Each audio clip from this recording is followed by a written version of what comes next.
Happy Monday morning. Hello, humans of the Twin Cities and the world beyond. How are you? This is me, Ellie Krug, with Ellie 2.0 Radio on AM 950. Happy Monday again.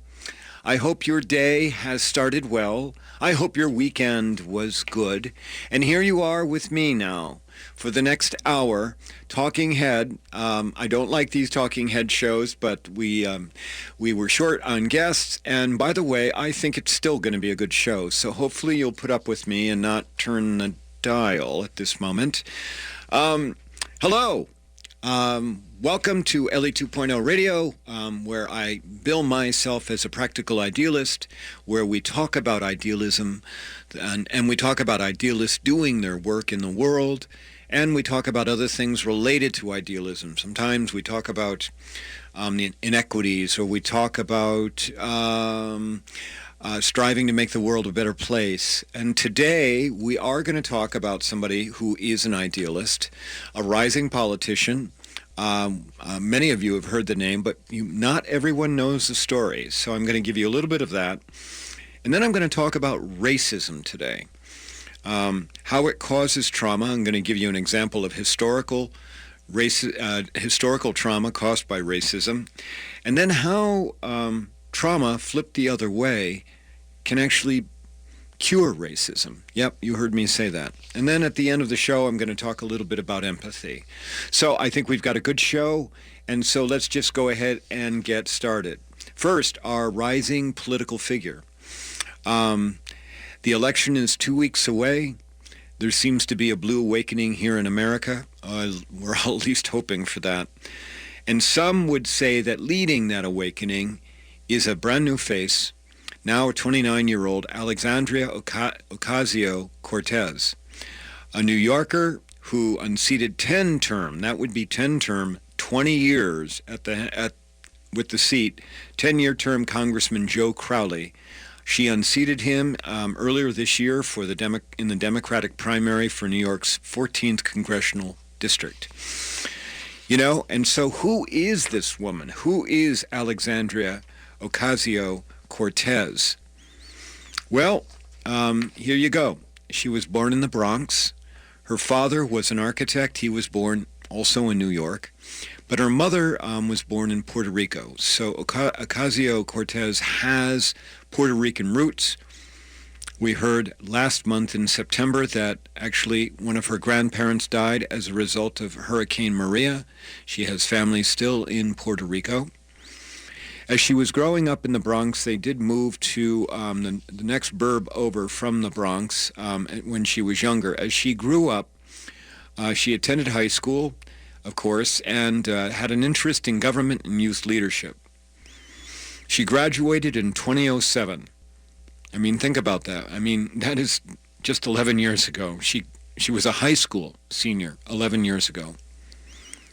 And then she went on to attend Boston University on a fellowship. In college, she was an intern in Ted Kennedy's immigration office. I'm assuming that was the local office in Boston.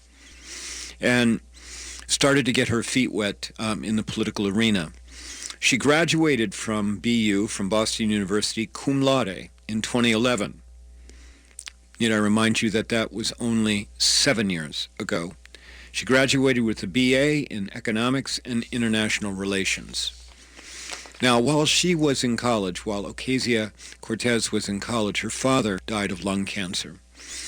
There was apparently no will, and there was then a long probate fight. And Ocasio-Cortez later wrote that she learned how attorneys appointed by the court to administer an estate, quote, can enrich themselves at the expense of families trying to make sense of the bureaucracy, unquote. She's a shining example of how our life experiences cause us to gain certain perspectives about the world, and perhaps along with that, certain motivations. After college, Ocasio-Cortez went back to the Bronx, and at that time her family, she and her mother, were fighting the foreclosure of their home. So there you go. It would be after the financial collapse. They're at risk of losing their home. Ocasio-Cortez worked as a bartender and a waitress. Her mother's cleaned houses.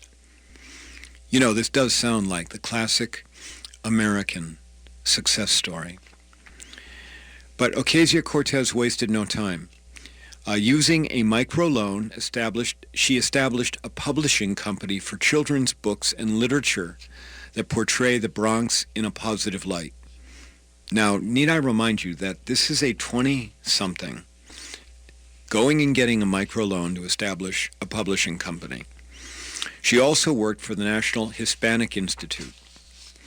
And then in 2016, Bernie Sanders came along, of course, and she started working for him as an organizer. And we, of course, know what happened with Bernie.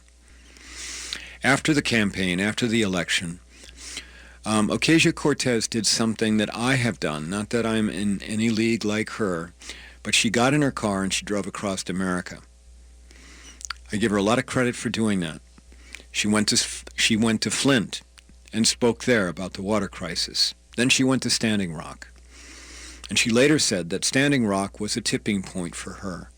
She had believed until then that she needed to have money or wealth or a pedigree in order to get into politics.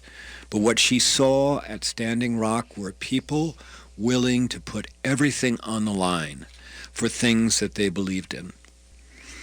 And so that therein is part of the story, which is about how we do support each other and we do push each other on in a myriad of ways. So beginning last year in 2017, she started the grassroots campaign to take on Joe Crowley, who was at that time the Democratic caucus leader, by flipping his seat. She did that by a fundraising strategy where she sought out only small donations. And then her strategy was to expand the electorate, to get people who ordinarily would not vote, people who felt that they were powerless, to get them to vote. She got some endorsements, not a whole lot of big ones because she was a nobody. But Crowley got some. He got, of course, the governor of Governor Cuomo's endorsement, and the two senators, New York senators, Schumer and Gillibrand, they endorsed Crowley. And I'm just guessing no one saw Ocasio-Cortez coming. I just, and maybe someday I'll tell you the story about my very first, when I was a trial lawyer, my very first $1 million verdict with a Goliath who didn't take me seriously. But back to Ocasio-Cortez. So here's the deal. Crowley raised $3.4 million for the primary. Ocasio-Cortez raised $194,000. And when the votes were tallied, she got 57% of the primary vote to Crowley's 43%. Now, she's got a Republican candidate for the 14th District in New York who is a college professor and who really isn't even campaigning. So, assuming Ocasio-Cortez is elected, she would be the youngest woman to ever be elected to the House of Representatives in the history of the United States. And as we've heard, she is pushing ideas that are different, radical by some accounts. She describes herself as a democratic socialist. So her ideas include Medicare for all. She calls healthcare a human right. Duh, it sure is. And of course, she is bound and determined to make sure that she reminds us that all the rest of the advanced world has universal health care, including some parts of the unadvanced world. She's pushing for tuition-free college. She pointed out that the cost of the GOP tax bill could have forgiven the entire amount of student debt in our country. Think about that. She advocates for ending privatizing of prisons. She's an advocate for gun control. She's pretty strong on the environment. She actually calls herself a radical as it relates to the environment. Her goal is 100% renewables by the year 2035. Can you imagine what the world would look like by 2035 if we were no longer dependent on fossil fuels? She advocates for abolishing ICE and for the path of citizenship for all humans who are documented and undocumented in the United States. So when we talk about an idealist, this is your person. This is my person, Alexandria Ocasio-Cortez. And she does represent the best of America right now. She does. Fearless. Oh my God. Willing to take risks. Willing to say what she feels that she needs to say. And she was saying that before the primary, saying that when she took the risk that traditional Democratic voters would side with Crowley. She is, right now, at this point in America, where we are, she is exactly what we need. That's what idealists do. They show up when needed. I hope you've enjoyed that. I really enjoyed learning about her. And so, you've been listening to me, Ellie Krug, on Ellie 2.0 Radio, a different kind of radio show, one that taps into the idealism where all of us have for a better world, better America, and one that's more inclusive. If you like what you hear, visit my website at elliekrug.com. Email me at elliekrug@gmail.com. Sign up for my newsletter if you go to the website. I'll be back in a minute for the rest of the show.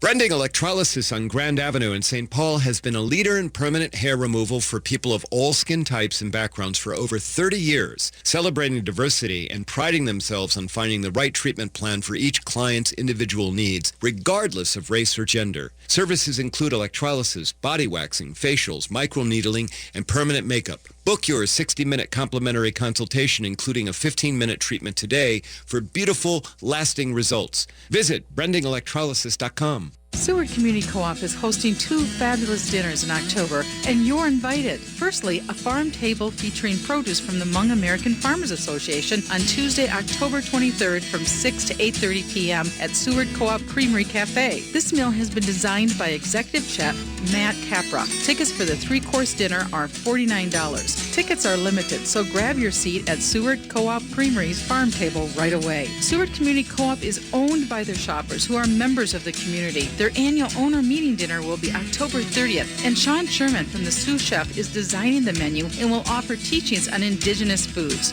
Not an owner? Become one today by visiting customer service at the co-op. Benefits of ownership include exclusive deals, discounted classes, and 10% off your purchase once per quarter. All owners are invited to the annual owner meeting dinner. Tickets are $5 in advance and $15 at the door. Visit seward.coop to purchase your tickets for both of these exciting dinners now. Hello, humans. It's Ellie Krug with Ellie 2.0 Radio on Mondays from 7 to 8 a.m. Many know that I have a diversity and inclusion company, Human Inspiration Works, LLC. I want to share about a speaking event I'll be hosting on Monday, November 5th from 6:30 to 8:30 p.m. at the Loft Literary Center in Minneapolis. I'll be giving my gray area thinking talk on how to be welcoming to others. I'd love for you to join me. Go to elliekrug.com and look at the Human is Human public events page for more. Please come and please tell others. See you then. At Pride Institute, being LGBTQ+ is the norm, not the exception. Their highly trained and skilled staff understand your issues and will help you live a happy, healthy life as a proud LGBTQ+ person. They offer you hope to overcome your addiction and live the life you want. Their treatment programs are designed to assist you in developing the knowledge, skills, and attitudes for long-term recovery. Therapy groups include health education, LGBTQ issues, HIV and chronic illness, trauma, grief and loss, transgender support, nicotine recovery, education, and sexual health. Pride Institute offers a residential treatment program, a partial hospitalization program that includes day programming with lodging, and an intensive outpatient program. If you or someone in your life can benefit from guidance and coping skills, life balance, and other tools necessary for long-term recovery, check them out at pride-institute.com or call 800-547-7433 now. How long till my soul gets right in any human being ever reach that kind of light. I call on the resting soul of Galileo. And we are back on AM 950 Ellie 2.0 radio. And you know what, regular listeners, if you were paying attention on the first segment, I forgot to do something. So bear with me because I need to do it now. So if you're a new listener to Ellie 2.0 radio, and I hope you are, you may be confused right now because my name is Ellie. Formal name is Ellen. That'll be in the obituary. But you're hearing like what sounds like a man's voice, much to my chagrin. Well, and that is because I'm one of the relatively few transgender radio hosts in the world. So there you go, just to dispel that confusion. It's the last time I'll talk about it. Regular radio host, you're probably wondering, will I ever hear that? So I have to say it once a show. I'm sorry, I am neurotic. So in my B block here, where we're going to cover racism, that's what we're going to do. I want to first talk about what happens when racism gets out of control. And then the next segment after that, I'll talk a little bit about how you can get past racism. Probably not voluntarily, but you'll understand when I get to that. And I also want to talk about historical trauma. Okay, we've heard that phrase, historical trauma, in a variety of settings. Many of you may be familiar with that phrase as it relates to people of Jewish ancestry, the Holocaust, and the effect of the Holocaust, even today, on the memories and the orientation and the perspective of people who are Jewish, is ever present. And that is because of the trauma of the Holocaust and in part how the world reacted to Jews during World War II. By turning them away, and we don't need to get into it, but that's an example of historical trauma. I'm going to take you to a historical trauma event involving African Americans, black people. So this is all about Tulsa, Oklahoma. There was a race riot there that occurred on May 31st and June 1st, 1921. You may not have heard about this because it is not prominent in our history books. And until fairly recently, it was something that most Oklahomans did not want to talk about. So in 1921, there were about 80,000 people living in Tulsa, Oklahoma. It was a major population center in that region of the South. And in Tulsa, at that time, there was a section of Tulsa, approximately 35, 40 blocks of Tulsa, that was that was exclusively inhabited by black folks. And the neighborhood, the area was called Greenwood. And as it turns out, it was a very prosperous area, not only of Tulsa, but of the United States. In fact, Greenwood was, by some accounts, called the Black Wall Street of America. It is, according to the accounts I've read, it was the per capita, the highest income, highest wealth area for blacks in the United States in 1921. So that gives you some kind of idea of what kind of a community that blacks, African Americans, had built for themselves. I put quotation marks around that, as of Memorial Day, 1921. The race riot was triggered by the arrest of a 19-year-old black man accused of assaulting a 17-year-old white woman in an elevator. Now, there's a lot of background about whether the assault ever occurred, of course, and because the white woman later on refused to press charges. But it didn't matter. The black man was arrested. And at the time of the arrest, there were rumors of him being lynched. The sheriff in Tulsa at that time, because of those rumors, took security precautions to prevent a lynching from happening, but it did not prevent a group of white people and then a group of black people from congregating outside the jail. And both groups had guns. At some point in that confrontation, even though there were people, advocating for peace, advocating go home, at some point there was a shot fired. Now, you need to take into account that 1921, it's very soon after the end of World War I. You had a number of black service members, veterans, who came back to the United States and felt, rightfully so, that the country should be more equal for blacks because, in part, of the sacrifice that they made over in Europe. And so you have, and then there was some issues about employment going on. So you had quite the social witches brew going on in Tulsa as of Memorial Day 1921. So the two crowds congregate over the rumor of this black man being lynched. There was a shot fired, and before we knew it, there were 12 people killed immediately, 10 whites and 2 blacks. Word got out, and then there was mob action and violence. Thousands of whites entered the Greenwood area of Tulsa, and before it was done, they rampaged 35 blocks. 35 blocks. And if you go to Wikipedia, my great source of always information, you will see photographs, literally, of the city, parts of these neighborhoods just totally leveled. And frankly, what those photographs reminded me of were the 1906 San Francisco earthquake.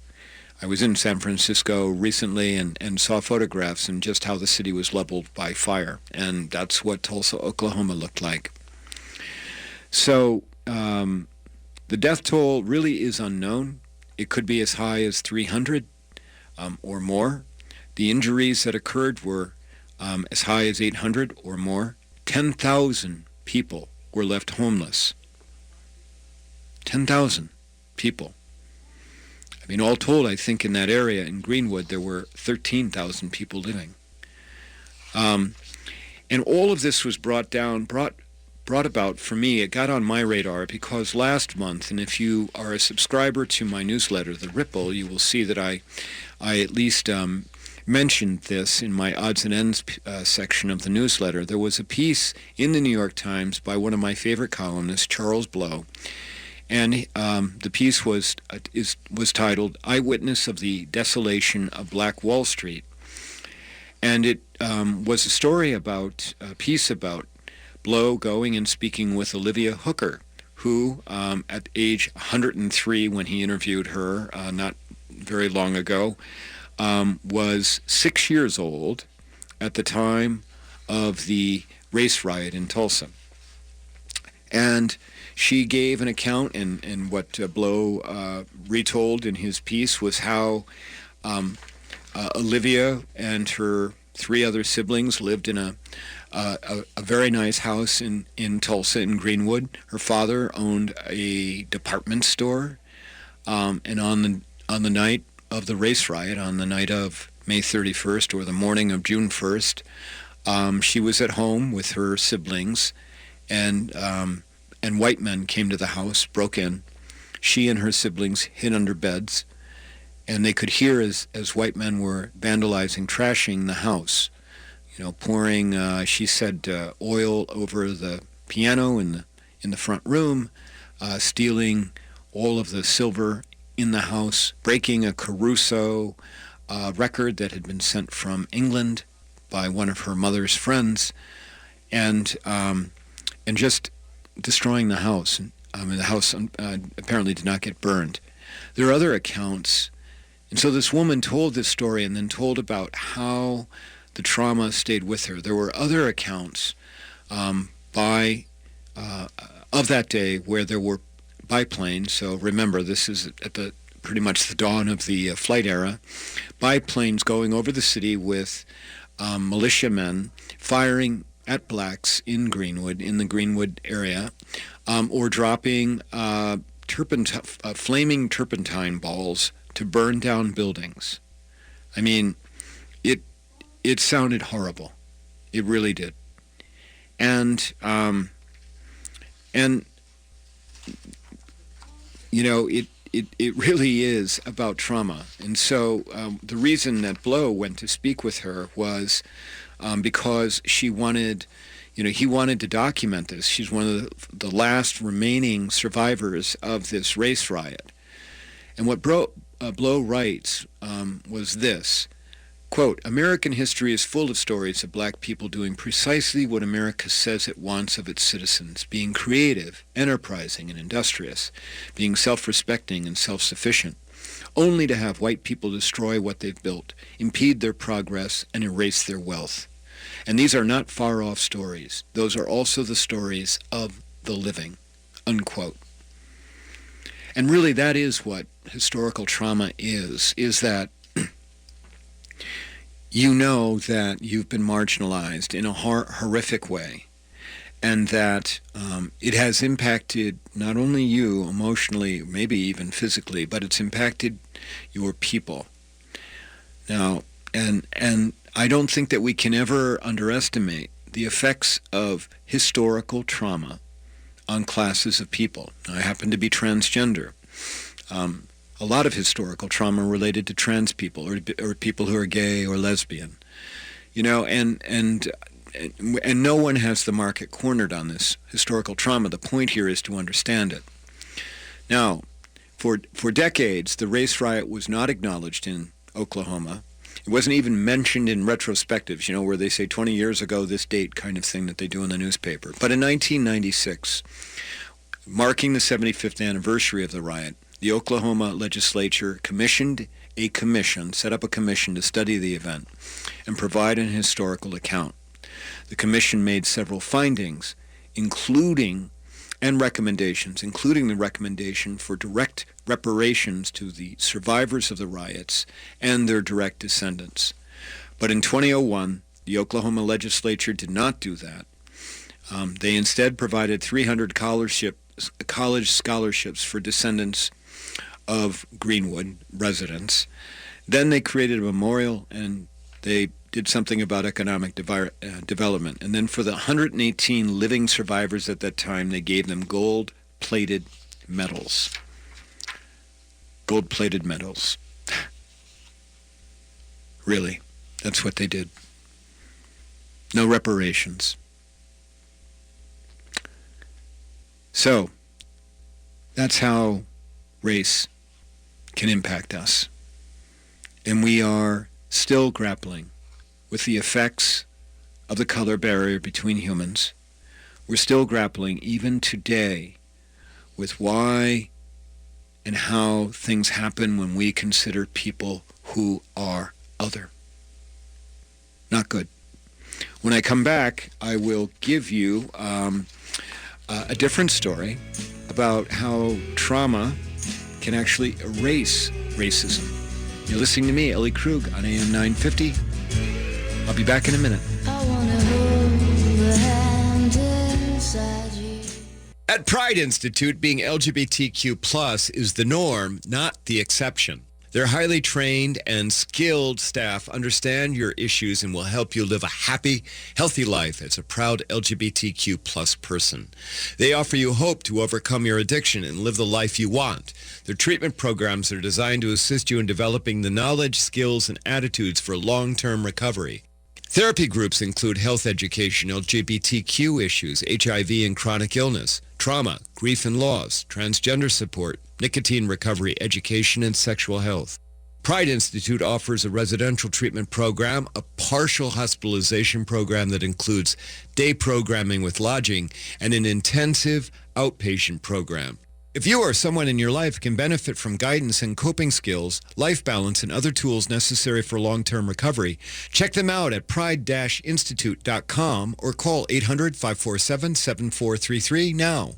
Tap, taste, and treasure at Vinaigrette, where we have some warm seasonal recipes all ready to create dynamite meals. Our fig balsamic vinegar pairs perfectly with roasted Brussels sprouts or baked brie. And sweet potatoes are always a winner, but never more than when they're roasted with a drizzle of vinaigrette cinnamon or orange-fused extra virgin olive oil on top. Come in today for more custom-crafted food and cocktail recipes at Vinaigrette, 50th and Xerxes in Minneapolis and 287 Water Street in downtown Excelsior. Online at vinaigrettemn.com. Hello, humans. It's Ellie Krug with Ellie 2.0 Radio on Mondays from 7 to 8 a.m. Many know that I have a diversity and inclusion company, Human Inspiration Works, LLC. I want to share about a speaking event I'll be hosting on Monday, November 5th from 6:30 to 8:30 p.m. at the Loft Literary Center in Minneapolis. I'll be giving my gray area thinking talk on how to be welcoming to others. I'd love for you to join me. Go to elliekrug.com and look at the Human is Human public events page for more. Please come and please tell others. See you then. Be sure to pick up your copy of this month's Natural Awakenings magazine, a free local guide to a healthier and more balanced life. Each monthly issue includes timely, local, national, and global stories. Learn about alternative and complementary medicine, nutrition, fitness for body and mind, personal growth, sustainability, and much more. Natural Awakenings can be found at area health food stores, food co-ops, and retail locations. More information is available at naturaltwincities.com. That's naturaltwincities.com. Brending Electrolysis on Grand Avenue in St. Paul has been a leader in permanent hair removal for people of all skin types and backgrounds for over 30 years, celebrating diversity and priding themselves on finding the right treatment plan for each client's individual needs, regardless of race or gender. Services include electrolysis, body waxing, facials, microneedling, and permanent makeup. Book your 60-minute complimentary consultation, including a 15-minute treatment today for beautiful, lasting results. Visit brendingelectrolysis.com. With your AM 950 weather, I'm Sam Turnberg. Today will be sunny with a high near 57, while tonight is mostly clear with a low around 32. Tomorrow will be sunny with a high near 46. Wednesday, sunny with a high near 50. And Thursday, mostly cloudy with a high near 50. Liddon's Party Value has moved 1 mile north. Getting to Liddon's Party Value is easy. Just Google 913 Plymouth Avenue North. Shop their haunting Halloween and fabulous fall sections. And yes, free parking. Or shop online at partyvalue.com.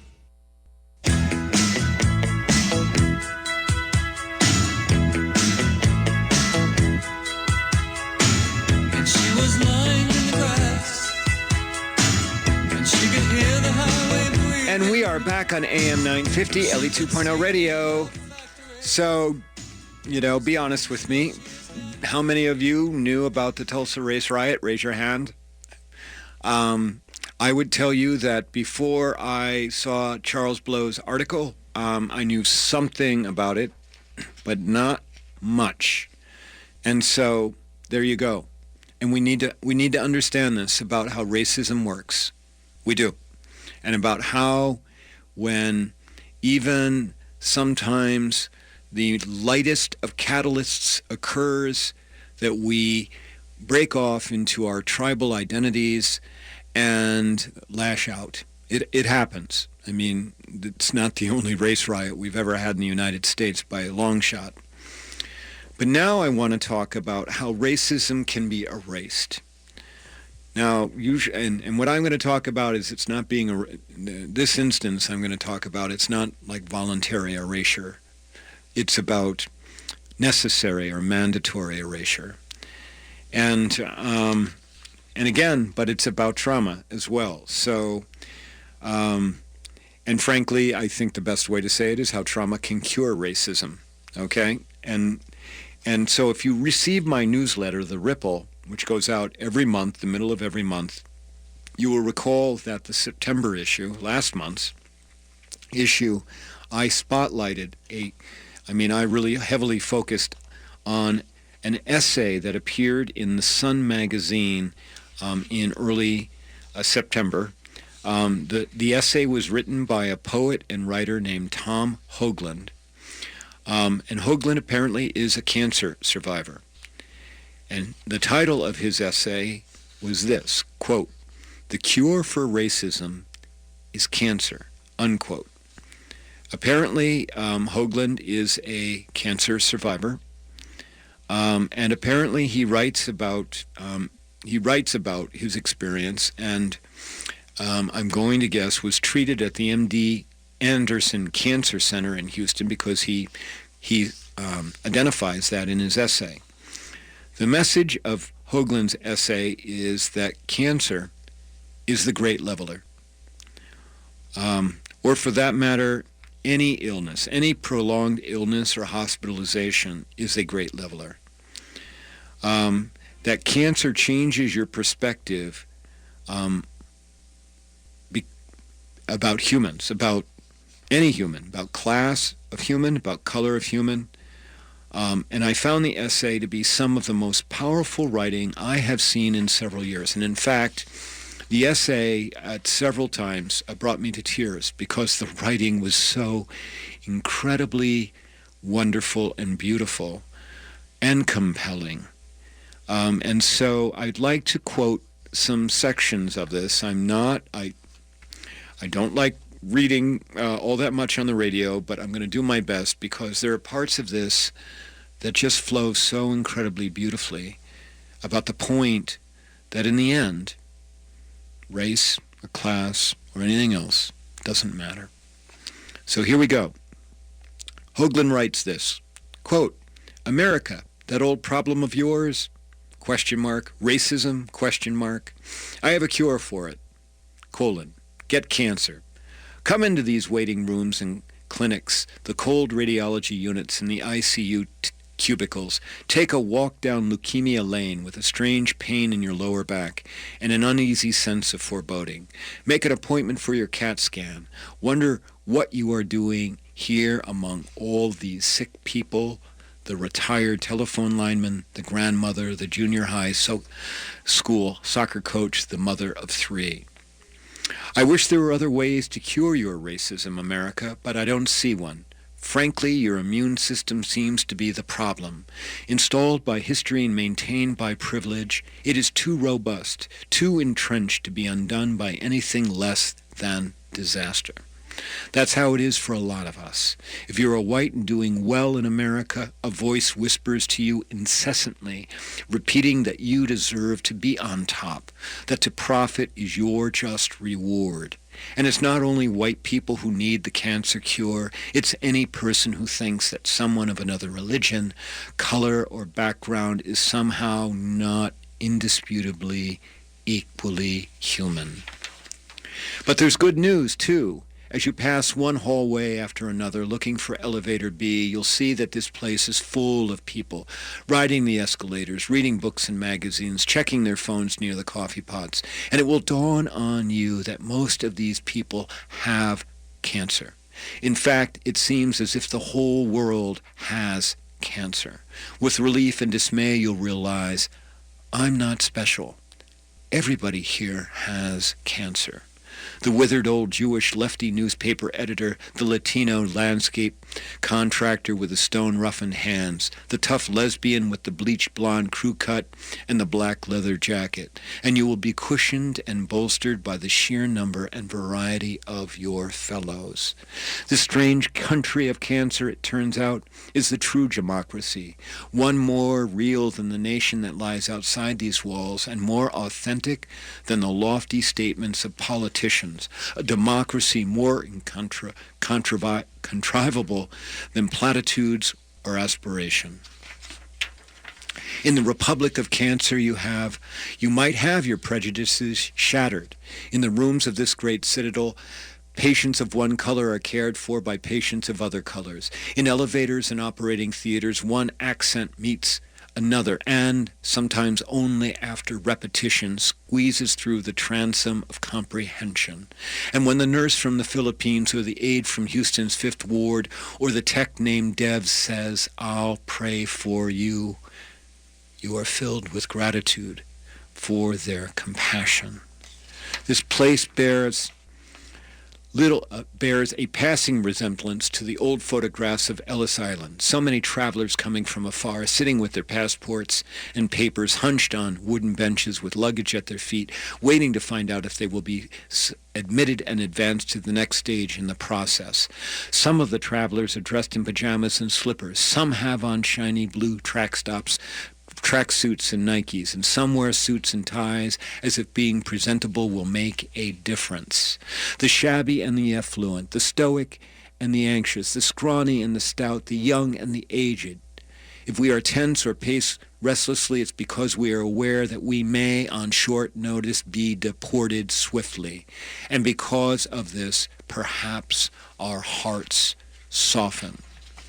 And Hoagland ends this with this. So America, I express this rather unconventional wish for you.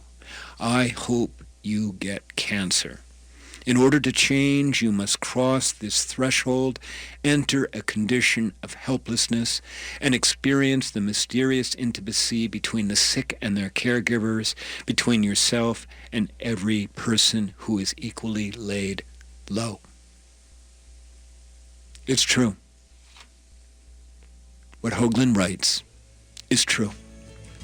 When we are sick, when we are dying, all lines of demarcation fade, and all we want is someone who cares, someone who is human.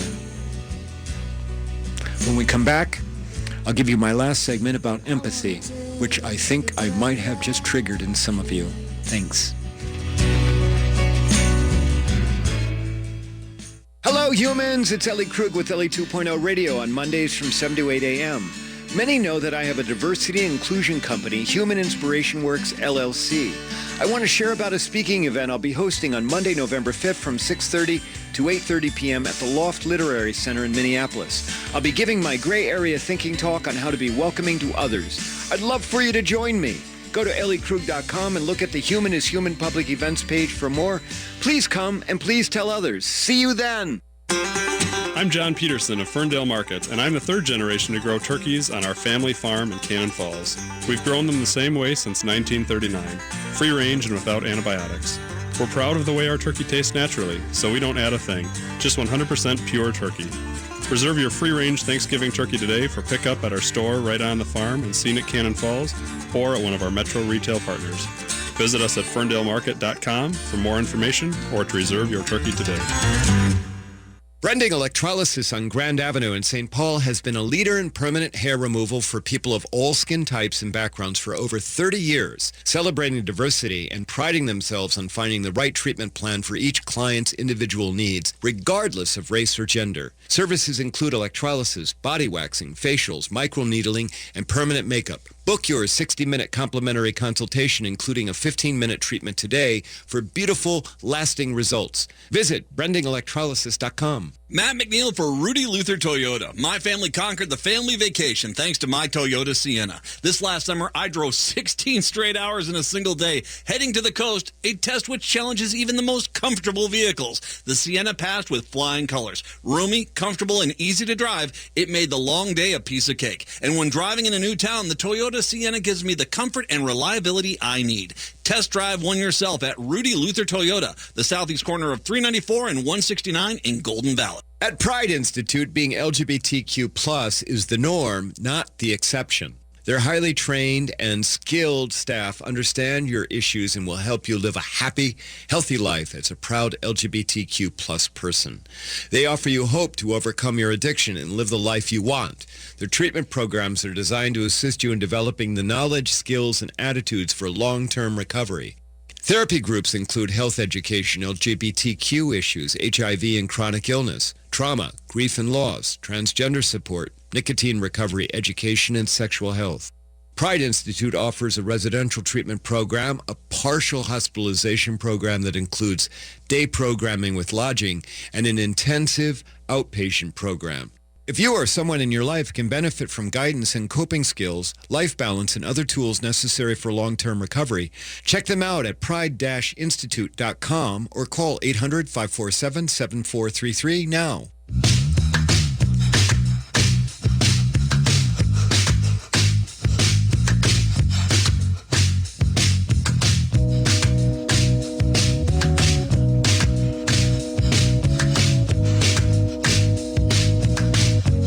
And we're back on AM 950, Ellie 2.0 Radio. Okay, so I read a lot in that last segment, and I'm going to give you, because some of you are probably like, what was that all about? The name of the article is The Cure for Racism is Cancer. It appeared in the September issue of The Sun magazine, written by Tony Hoagland, Hoagland, by all means, go get it, read it in its entirety, and then please share it, because it is extremely powerful. And so really what Hoagland was writing about was about the power of us becoming, when we are helpless, facing desperation, the power of us changing our perspective. And really what it does is it's triggering our empathy for other humans in the hope that we will get empathy in return. And so for this last segment, I want to talk a little bit about empathy. And, I'm sorry, but I am also a very big New York Times fan. I rarely ever get the chance to read the New York Times from cover to cover or from front page to last page. And by the way, when I read it, I actually want the newspaper and not something online. However, I do get a number of articles, and I see a lot of articles that come along the line. And so last month, actually in August, and I grabbed it because I thought it was so great, there was a article, opinion piece titled "Why We Try So Hard to Escape Our Humanity" by Dan Ariely, Ariely, August 25th of 18, New York Times piece, "Why We Try So Hard to Escape Our Humanity." And what Ariely writes is about this experiment that, he says economists, I think it's social psychologists do, which is, they call it the choice game or the dictator game. I don't like the word dictator, so I'm going to describe it for you in a couple of other ways. So what they do is they bring in people and they give them this scenario, this choice, and they tell one of the recipients, which we will call the giver, that theoretically he's got $100. He or she has $100 to spend. And they can keep that $100 for themselves, or they can give some or all of it to player B, which I'll call the recipient. So you've got player A that's got the $100, and you have player B who is just sitting there without the money. And the question is, under this scenario, what would you give any of your $100 that you just got? Would you share it with a stranger, with B, or would you keep all of it? And what the experimenters are finding, the researchers are finding, is that the vast majority of people will share that $100 with someone else, with player B. Sometimes it's only $20 or $30. Sometimes it's $50. Sometimes it's even more than that. It's not really about the amount that is the point here, and so in that respect, maybe it's a little tricky. It's kind of a trick research, because it's not really about how much you give. It's about whether you do give anything. And the thesis here is that this is proof that we have empathetic hearts. Now, I train across this vast North American continent about human inclusivity. And when I do that training, I talk for a part of it about our empathetic hearts. My saying is that 99% of all humans have empathetic hearts, 1% total sociopath. There's not much we can do with those folks, although I don't want to write anybody off. But the other 99% of us clearly have empathetic hearts. It's just that the vast majority of us are afraid to exercise those hearts. And that gets us to the other point of Ariely's article, which is what he calls the dark side of empathy, which is that we often want to escape feeling empathy for other people. And sometimes our empathy can be triggered simply by seeing another human in distress. Yep. Oh yeah. Really, that's very quickly how we can do it. But we can also, and you know what? It's not, I need to make clear that empathy isn't only about feeling someone's pain. It can also be about feeling someone's joy, about a child or or a colleague who succeeds and gets to a point of great reward. So, but the dark side is, because we are humans, we often want to run away from situations that make us uncomfortable, because our heart is speaking to us. Our heart won't leave us alone. And then when we run away, our heart's still yelling at us. I mean, it's like, hey, you can't do this, you can't ignore. And then what happens is that shame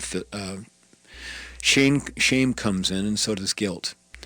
So please, as you go forward this week, will you remember that you have that empathetic heart?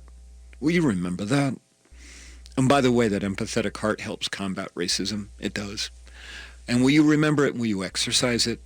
And catch yourself when you're running to the dark side, when you're running away and shutting down your empathy because it's too much for you to deal with. So speaking about empathy and dealing with things, I want to just put a shout out here about in a couple of weeks, I'm putting on my very first public event where the public is generally invited. It's happening on, I've been talking about it, but I've got to put a plug in again for it. It's happening on Monday, November 5th, the night before the election, from 6:30 to 8:30 at the Loft, Open Book in Minneapolis. You can go to my website at elliekrug.com, go down to on the menu bar and see the Human is Human public events page. You can go to that. You can find the link to sign up for tickets for the event. Please come. Please bring others. I will be talking about gray area thinking, which is a training that I've been doing across America about how to be more welcoming to others. I will give you a tool set on how to be more welcoming to people who are different from you, more welcoming to people who constitute other. I will do that. So I would love for you to come. Please let others know about it. Okay, so that really gets our whole show in, Talking Head Show, but hopefully it was okay. And so you've been listening to me, Ellie Krug, one of the relatively few transgender radio hosts in the world, with Ellie 2.0 Radio on AM 950. If you've enjoyed the show, email me at elliejkrug@gmail.com. Let me know that you've liked it. A big thanks to our sponsors, the Pride Institute, which is a drug and alcohol residential and outpatient recovery center, and Brending Electrolysis. Tell Bev that I sent you because she does great work. A big shout out to my producer, Brett Johnson. You are just so great, Brett. And if you like what you hear, go to our podcasts on this. Go to where you regularly get your podcasts, find my show, and review it if you would. 5 stars. I'd love to have that. That makes it easier for our podcast to go. I'll talk to you next week. Bye-bye.